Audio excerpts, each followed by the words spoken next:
What I think Project Beauty Share really delivers is, I think of the two words, dignity and transformation. Well, it takes a certain amount of dignity to transform.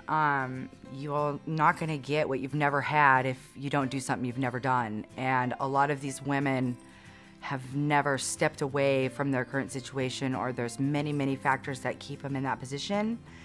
And so for them to come out of a situation like that and have any of their self-esteem left intact is amazing.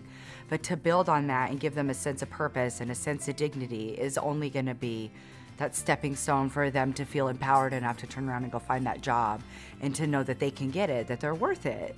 Shockingly, I think it's still shocking, food stamps don't cover some of the basic needs. They can cover soda, they can cover some candies, they can cover, all sorts of different things, but yet you can't go and buy soap.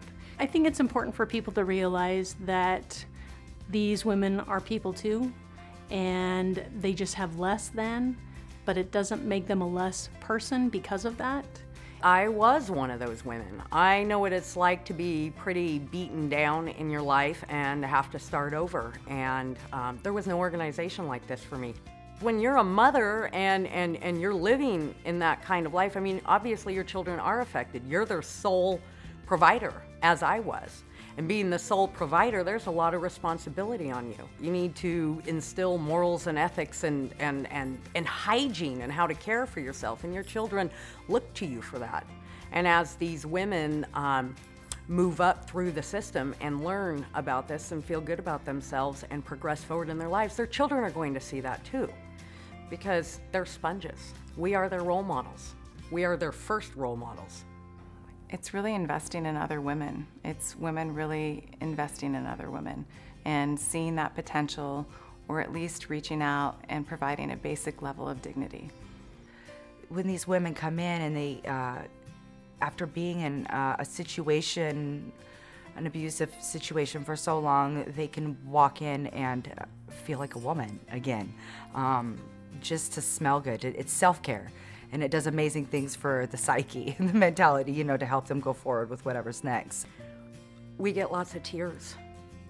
These women are so, and I apologize if I have tears, they're so gracious. You give them a little bag with the fingernail polish and a little bit of makeup and some body wash, and some of them can't even speak because their gratitude for this very simple thing is just amazing. It's just amazing.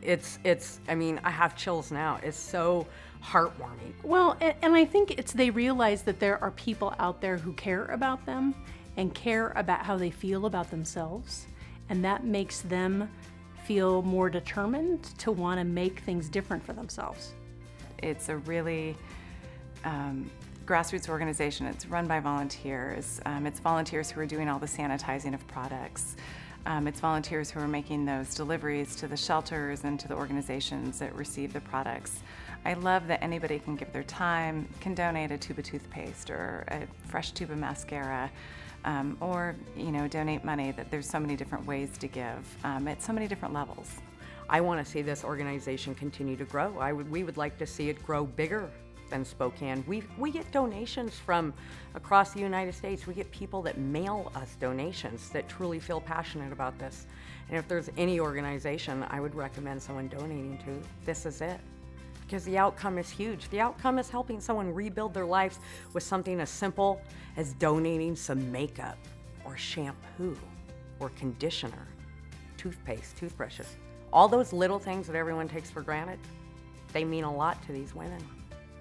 Just a little bit of love, and so just those little gifts, those little personal things, they just go a long way, especially from a client maybe that has come from a situation where they have been torn down for so long. It's a rebuilding process, but it starts with the self, and so just giving it just a little bit, it goes a long way. We're not alone. We're all in this together, and you just got to reach out and touch and interact with different people to realize how strong our community can be, and at points how strong it already is.